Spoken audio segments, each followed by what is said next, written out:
আসসালামু আলাইকুম প্রিয় খামারি ভাইয়েরা, দেশ এবং প্রবাস থেকে আপনারা যারা ভিডিওটি দেখছেন সবাইকে জানাচ্ছি আন্তরিক শুভেচ্ছা অভিনন্দন। এই শীতের সময়ে খুরা রোগ আসলে কতটা মারাত্মক হতে পারে এই বিষয় নিয়ে আজকে আমি আপনাদের সাথে আলোচনা করব। পাশাপাশি খুরা রোগের প্রতিরোধ চিকিৎসা হিসেবে বা প্রতিরোধক হিসেবে আমরা আসলে কোন ধরনের চিকিৎসাটা অবলম্বন করছি, এই দুইটা জিনিস আজকে আমি আপনাদেরকে সরাসরি ভিডিওতে দেখানোর চেষ্টা করব। আশা করি আজকের ভিডিওটা খুবই গুরুত্বপূর্ণ হতে যাচ্ছে। আপনারা চাইলে কিন্তু ভিডিওটা শেয়ার করতে পারেন, কারণ যত বেশি শেয়ার করবেন তত বেশি খামারিদের কাছে পৌঁছাবে এবং তারা তত বেশি সঠিক চিকিৎসা এবং এর আসলে শীতের সময় যে আসলে খুরা রোগের একটা সঠিক ট্রিটমেন্ট দরকার তারা জানতে পারবে। তো আশা করি আপনারা শেয়ার দিয়ে সবাইকে সহযোগিতা করবেন।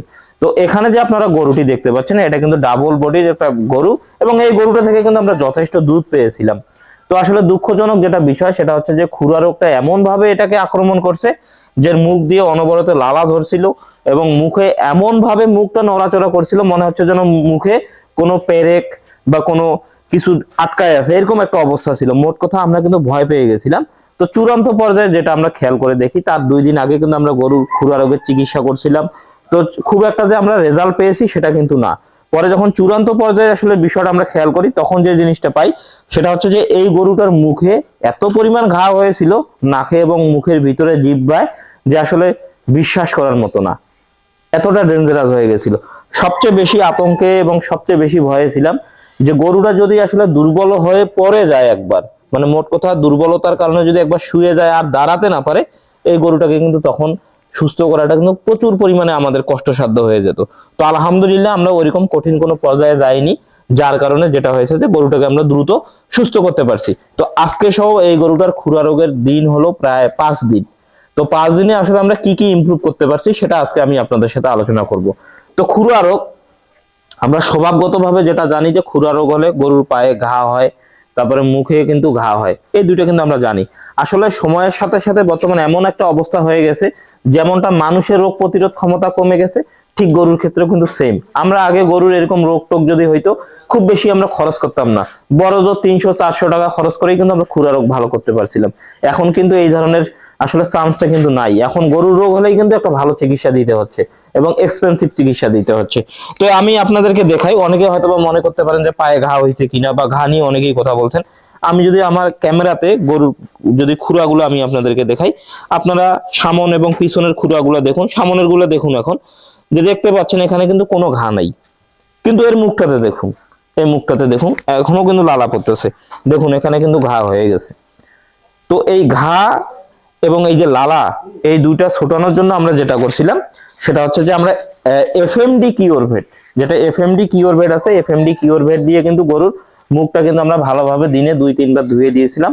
পাশাপাশি অ্যাপথোকেয়ার যে পাউডারটা আছে, এই অ্যাপথোকেয়ার পাউডারটাও কিন্তু আমরা পরিমাণ মতো গরুটাকে দিনে 2-3 বার করে লাগাই দিচ্ছি। রানিং কিন্তু আমরা এটা করতেছি।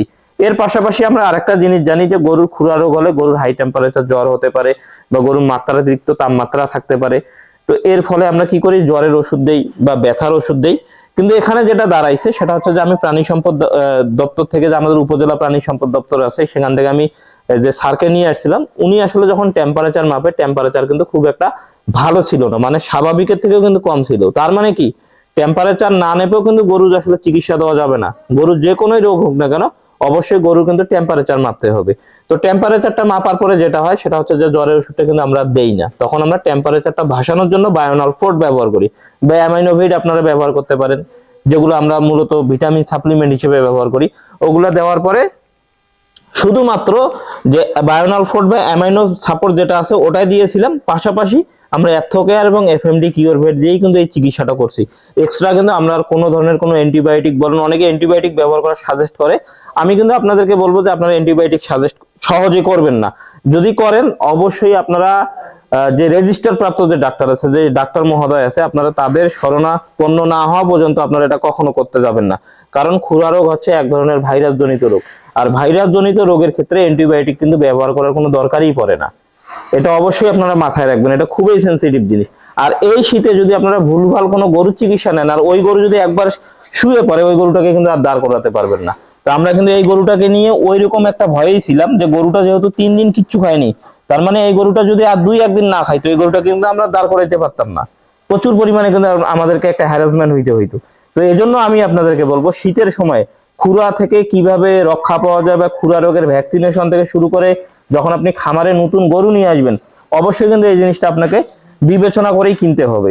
তো আসলে দুঃখজনক একটা বিষয়, সেটা হচ্ছে যে আমার আসলে খামারের যে জায়গা ক্যাপাসিটি কিন্তু একেবারেই কম, যে 35-40টা গরু রাখার এর বাইরে কিন্তু আর গরু রাখা সম্ভব হয় না।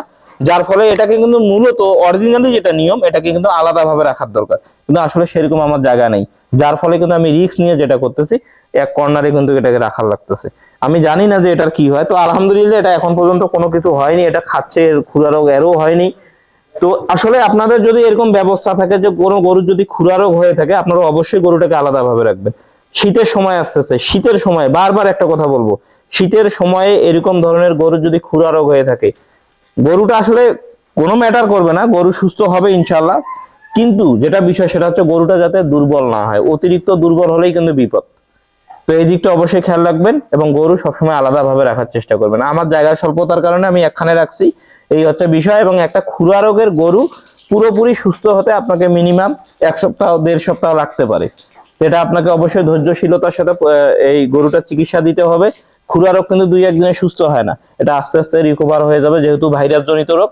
অবশ্যই আপনারা সঠিক চিকিৎসা গ্রহণ করবেন, কিভাবে গরু সুস্থ করতে হবে এই জিনিসগুলোর উপর বেশি ফোকাস দিবেন। ধন্যবাদ সবাইকে, আসসালামু আলাইকুম।